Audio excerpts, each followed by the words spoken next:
chercheur, mais également activiste sur les questions décoloniales.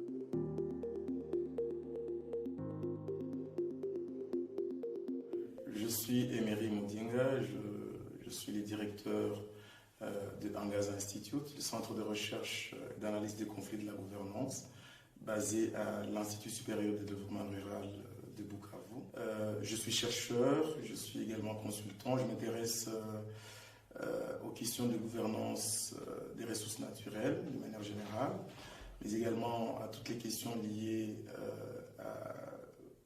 à la terre, aux mines, aux forêts. Je travaille sur les dynamiques des groupes armés en RDC et leur implication sur la sécurité et les questions politiques dans la région de Grand Lac. Je pense que les scientifiques sont en train de s'amuser un peu avec les différents concepts. Mais premièrement, je pense que la question de la post-colonialité ou le post-colonialisme, c'est pas une question nouvelle, c'est déjà des études qui existent sur la place de la valeur, ou en tout cas de la production du savoir à travers le monde, qui va à l'encontre de toute la pensée selon laquelle, à un moment donné, l'Europe ou l'Occident s'est considéré comme étant le centre de la production du savoir, en essayant en quelque sorte de nier les savoirs existants ailleurs, parce que l'Europe s'est considérée comme les centres et que les autres étaient des périphéries. Et alors il y a tout un courant qui est né pour dire que, et ça c'est un peu des études postcoloniales justement, pour dire que non, il faut provincialiser l'Europe, il faut provincialiser l'Occident, étant donné que il n'y a pas de hiérarchie dans le savoir et dans la production du savoir en tant que tel. Et donc, les savoirs ne peuvent pas être hiérarchisés. Et qu'il y a il y a un impératif de pouvoir reconnaître que chaque communauté puisse avoir le droit de produire son savoir, non pas pour l'imposer, mais pour le communiquer. Voilà, pour le communiquer et le mettre en dialogue avec les autres savoirs. Et c'est tous les débats sur les études postcoloniales, sur la postcolonialité. Alors je pense que la question finalement décoloniale en tant que telle devient une posture que les individus vont adopter pour penser le rapport à l'économie, le rapport à l'environnement, le rapport à la production du savoir en tant que tel, et donc de s'engager dans une lutte qui leur permet de questionner les différentes perspectives et de les mettre en dialogue pour produire le savoir d'un côté, mais également pour essayer de construire les différentes hiérarchies qui sont produites dans la science en tant que telle. Et ces hiérarchies peuvent se situer dans une perspective très historique, comme je le disais, où la tendance, à un moment donné, c'était cette négation des savoirs des autres, vous voyez, et donc l'imposition d'un certain type de savoir comme étant la référence, comme les référentiels qui devraient guider toutes les discussions au niveau de la science. Et donc je pense que c'est là que je trouve un peu la différence entre les deux. C'est-à-dire que d'un côté on a un courant de pensée, mais d'un autre côté on a une posture qu'adoptent différents individus pour essayer de questionner les hiérarchies telles qu'elles sont produites dans l'industrie scientifique et même dans la coopération au développement de manière générale. La science, elle est ainsi faite, hein. Il faut la critiquer à chaque instant. D'abord, la question postcoloniale a une première limite, c'est de tomber aussi dans le piège colonial en tant que tel, c'est-à-dire de produire un autre savoir qui risque de faire penser qu'on est dans une posture réactionnaire, voyez, plutôt que dans une posture tout à fait intégratrice, hein, qui essaie de reconnaître la diversité des savoirs. et dans laquelle finalement, le piège pour moi que je trouve, c'est que les partisans de la postcolonialité puissent constituer en eux-mêmes aussi un courant qui est dans une sorte de contresens, qui est dans le contresens de ce qu'ils veulent combattre en tant que tel. Et donc, à la fois, vous voulez que les autres reconnaissent votre savoir, mais jusqu'à quel niveau vous reconnaissez aussi la pertinence du savoir des autres? Et je trouve ça quand même particulièrement intéressant, et ça pourrait être la limite, si on ne prend pas garde de ça. La limite serait aussi de combattre la négation en créant une autre négation. Vous voyez? Et c'est une sorte de double négation qui ne permet pas finalement d'entretenir les dialogues. Je pense que toute la question ici, c'est de dire, nous militons pour la reconnaissance des savoirs qui sont produits ailleurs et de leur légitimité, etc., et de leur validité scientifique, mais également nous reconnaissons toute la trajectoire dans laquelle tout cela s'est produit et l'interconnexion qui me semble plus nécessaire dans les cadres pour faire avancer l'industrie scientifique. Alors, au niveau de la décolonialité, je pense que le problème avec la posture décoloniale, c'est que nous vivons dans un monde où les hiérarchies sont institutionnalisées, structurées et limitent la possibilité de la parole. Et donc, on peut avoir la posture décoloniale, mais est-ce que nous avons l'environnement pour déployer cette posture? Quelles sont les armes qui sont à notre disposition pour infléchir les mécanismes de production de la domination? Parce que ça, c'est là que se trouve le problème. Le problème, c'est que autant nous avons besoin de changer les structures de production de la domination, de la perpétuation de la colonisation, autant nous sommes bloqués par le fait que, à la fois, nous n'avons pas de moyens, nous n'avons pas d'espace, nous n'avons pas de plateforme, nous n'avons donc pas les éléments nécessaires à notre disposition pour infléchir la situation. Par exemple, vous allez vous rendre compte que pour que les chercheurs puissent parler de la posture décoloniale et surtout les rôles des gouvernements, les rôles des États, les rôles des bailleurs de fonds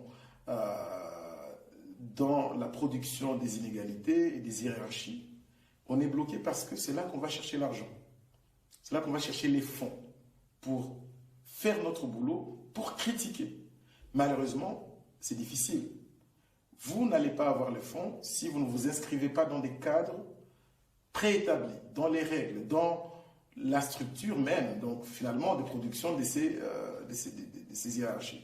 Et c'est là qu'il y a la différence, c'est là qu'il y a la difficulté aujourd'hui dans l'industrie académique. La question des inégalités est une question qui revient très souvent, mais une question très très économique, je pense. Même si évidemment il y a toute la question du pouvoir qui vient avec, mais la manière dont cela est présenté dans la littérature, c'est qu'on a affaire à des enjeux qui structurent la différence entre les gens selon les niveaux de vie, selon les statuts sociaux, etc. Mais je ne pense pas qu'il y ait beaucoup de différences en tant que telles, parce qu'on ne peut pas parler d'hiérarchie sans parler d'inégalité. Donc déjà, être dans une posture hiérarchique implique des inégalités dans la prise de parole, dans les moyens, dans la posture, etc. Donc je pense que c'est très important de parler de deux à la fois, qui est de créer une différence extrêmement énorme. Je pense par contre que la différence se trouve dans le déploiement. Pourquoi? Parce que les inégalités, c'est un état de... C'est un fait. En fait, on constate qu'il y a inégalité. Voilà, dans la manière dont les gens accèdent aux ressources, dans la manière dont les gens accèdent à la parole, dans l'infrastructure économique, etc. Ça, on le constate. Et parfois, bon, c'est juste un fait.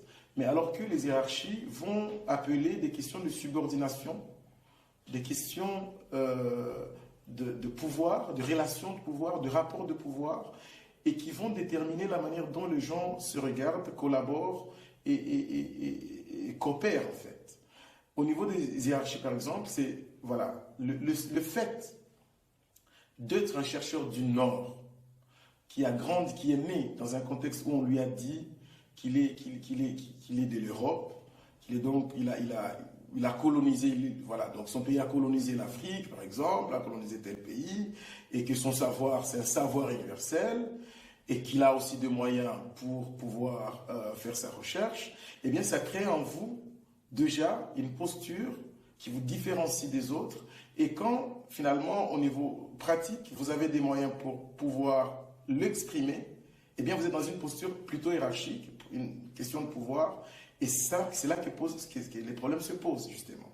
Voilà. Donc, pour moi, la question hiérarchique appelle vraiment cette question de subalternité, de domination, de privilèges et des hiérarchies, finalement, de rapports de pouvoir qui vont déterminer les comportements des acteurs, les attitudes des acteurs, que ce soit dans la coopération au développement de manière générale, les rapports entre les bailleurs et les ONG locales, les rapports entre les organisations internationales et les organisations nationales, les rapports entre les chercheurs du Nord, les chercheurs du Sud, les rapports entre, si vous voulez, les grandes universités au Sud, vis-à-vis de ce qu'on pourrait appeler des petites universités au Sud.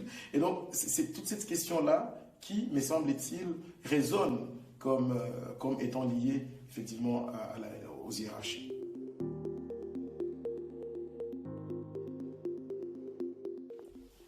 D'abord, je pense que pour cette question, je suis très intéressé surtout sur la critique qu'on devrait apporter aux études sur les conflits, sur la paix.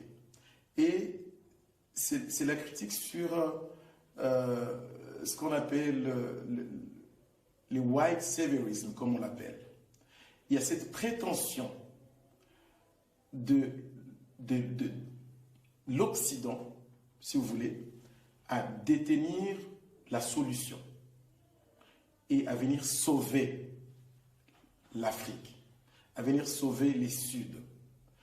Et donc, à avoir les moyens, à avoir les stratégies, à avoir les connaissances, à avoir tout ça, et connaissances qui devraient et qui doivent d'ailleurs être déployées au Sud, un Sud qui n'a pas tout ça.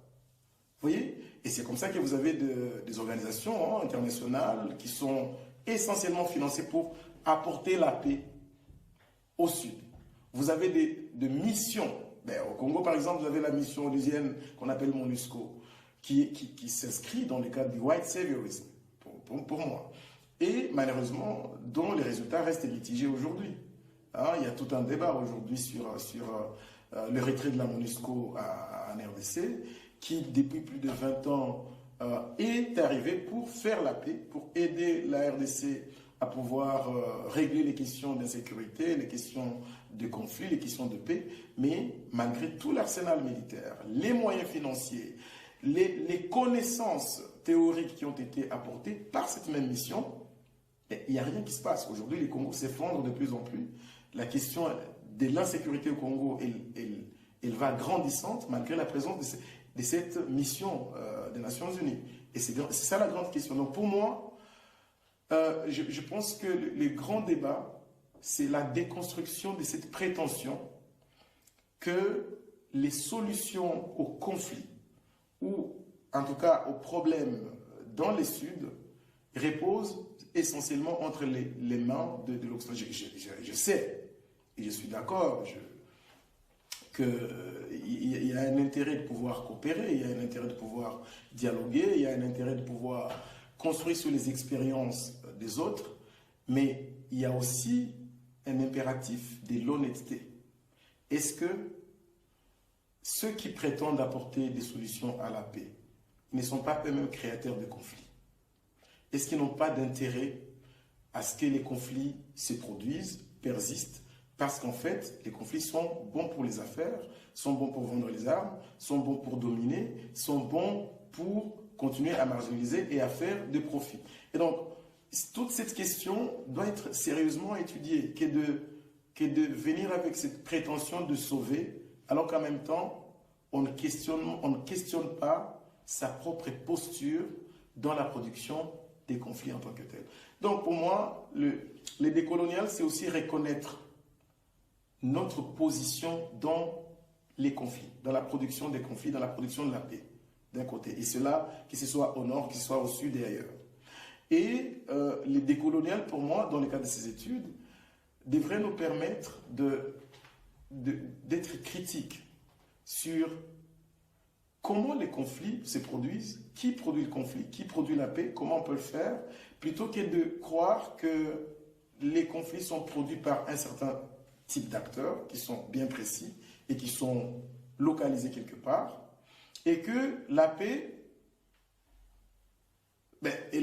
et que, en fait, les initiatives de paix sont localisées également quelque part. Et c'est là qu'il y a un problème. Et donc, je pense qu'il y a tout un intérêt pour les études, pour les décoloniales, en fait, de pouvoir questionner tout ça et d'être honnête sur la manière dont nous abordons la question de la paix et des conflits. Après, je me demande, ça c'est une question que je me pose très souvent, de quelle manière nous prenons en compte l'expérience des personnes qui sont confrontées en permanence au conflit. De quelle manière leurs points de vue sur la construction de la paix sont prises en compte. De quelle manière leurs connaissances, les différentes formes de résilience, les différentes formes d'adaptation sont prises en compte dans les débats sur la production de la paix en tant que telle.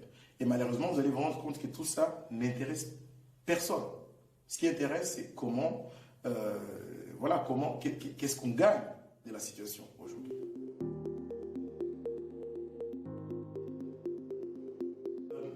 Je pense que pour l'instant, il ne s'agit pas de théorie. Je pense qu'il s'agit de vie. Il s'agit d'expériences quotidiennes. Nous avons par exemple, dans le cadre de Angaz Institute et de Bukavu Series, qui est une initiative que nous avons mise en place depuis bientôt 5 ans, nous avons créé une dynamique de réflexion sur la collaboration nord-sud, sud-sud dans la recherche, et c'est un espace de dialogue sur à la fois notre positionnalité en tant que chercheurs au sud, mais également la manière avec laquelle nous collaborons avec les autres chercheurs, que ce soit au niveau du sud, mais également au niveau du nord. Ça, c'est vraiment des débats qui sont en place. D'ailleurs, on a écrit un livre intitulé Bukavu Series, vers la décolonisation de la production scientifique, qui est déjà une collection de réflexions des chercheurs sur leur posture, sur la manière dont ils vivent la recherche collaborative et la manière dont cette recherche devrait être pensée ou repensée. Alors, parlons-nous de théorie? Non, on parle d'expérience, nous parlons de vécu et nous parlons de la manière dont tout cela renseigne sur la production de savoir de manière générale. Alors, ce que je trouve très intéressant dans les dynamiques au niveau régional, parce que nous collaborons avec beaucoup de chercheurs au Rwanda, au Burundi et en RD Congo, évidemment en Ouganda aussi, mais également avec des chercheurs au nord, Belgique, États-Unis, Londres et partout, c'est que les dynamiques décoloniales dans le cadre de la recherche permettent quand même de mettre en lumière un pan de l'histoire qui n'a pas été pris en compte. Qu'est-ce qu'on trouve? C'est que les chercheurs ont longtemps critiqué les inégalités, les rapports de pouvoir dans la coopération au développement de manière générale et critiquent la manière dont l'Occident coopère avec l'Afrique, par exemple. Mais ce que l'on ne questionnait pas, c'est comment cela s'est traduit dans notre collaboration en tant que chercheurs. Ça, on ne le dit pas. Alors que lorsqu'on observe dans la pratique, on trouve que là, très souvent, il y a cet héritage colonial qui traverse les comportements de certains chercheurs lorsqu'ils se déploient dans les Suds. Alors, petit 1, ils ont des privilèges parce que voilà, ils viennent du Nord. 2, ils ont les financements. 3, ils sont en contact avec les bailleurs de fonds, etc. Ils ont beaucoup de facilités en termes d'infrastructures, de laboratoires, de bibliothèques, d'Internet, etc. Et donc, quand ils débarquent au Sud, ils viennent comme avec cette posture-là de privilège qui les empêche de voir ou de considérer la recherche comme étant un processus de collaboration et non pas un processus de production des rapports de pouvoir. Et ça, c'est un élément très important. Alors, le débat sur la décolonisation, dans le cadre de la dynamique régionale que nous avons mise en place, c'est d'essayer de mettre en lumière les différentes marginalisations, les différentes inégalités, les rapports de pouvoir tels que produits dans notre manière de collaborer déjà en tant que chercheurs et qui doivent nous permettre d'être humbles, vous voyez, lorsque nous critiquons la coopération au développement de manière générale. Et ça, je pense que voilà, le rapport que nous produisons au jour le jour, les blogs et Bukavu Series comme document, donne beaucoup d'informations sur notre manière de penser cette collaboration.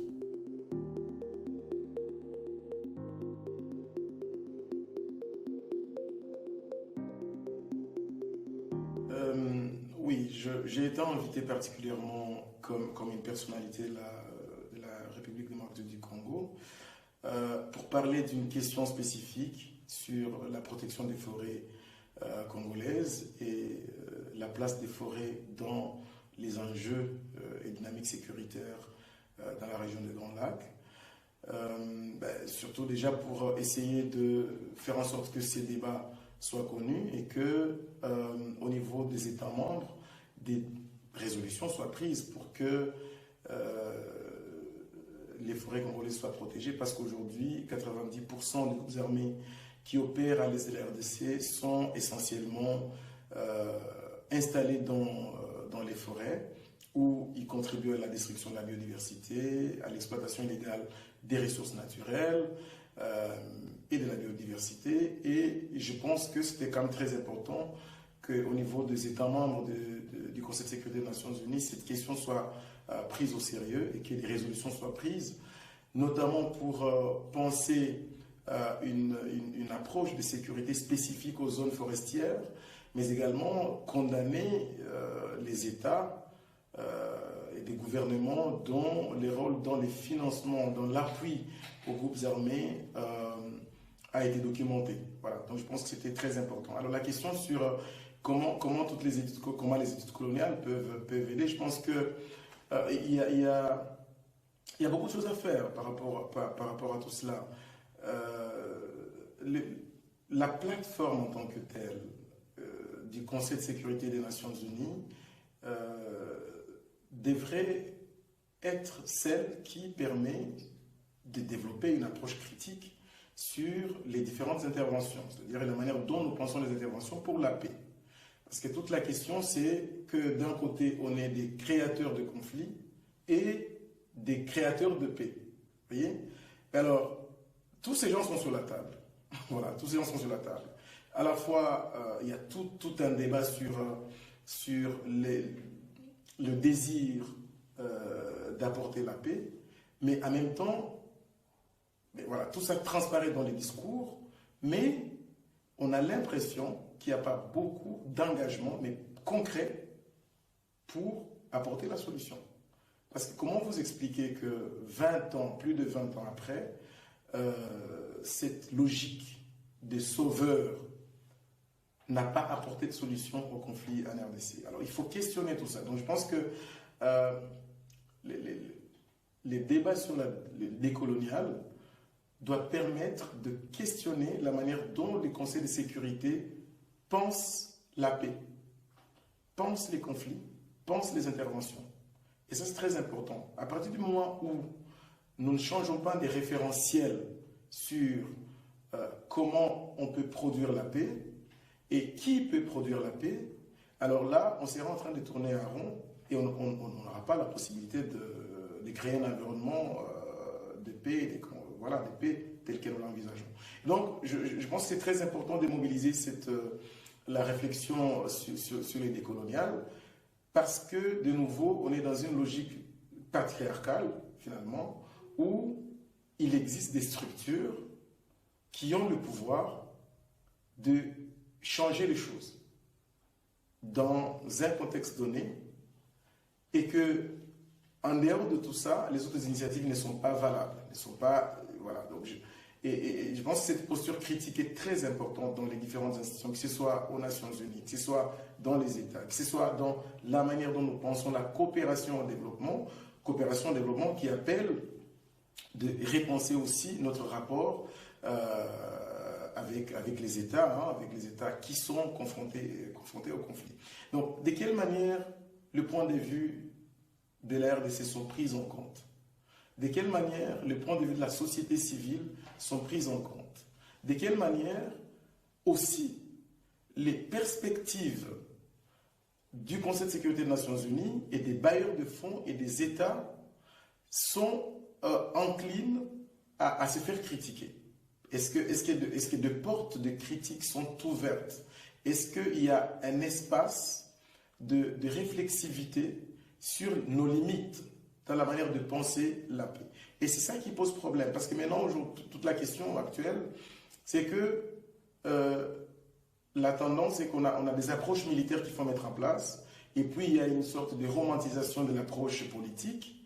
Mais on oublie qu'il y a l'approche critique qui me semble extrêmement importante, approche critique de nos propres catégories, c'est-à-dire notre propre référentiel et la manière dont nous pensons les interventions dans les pays confrontés au conflit.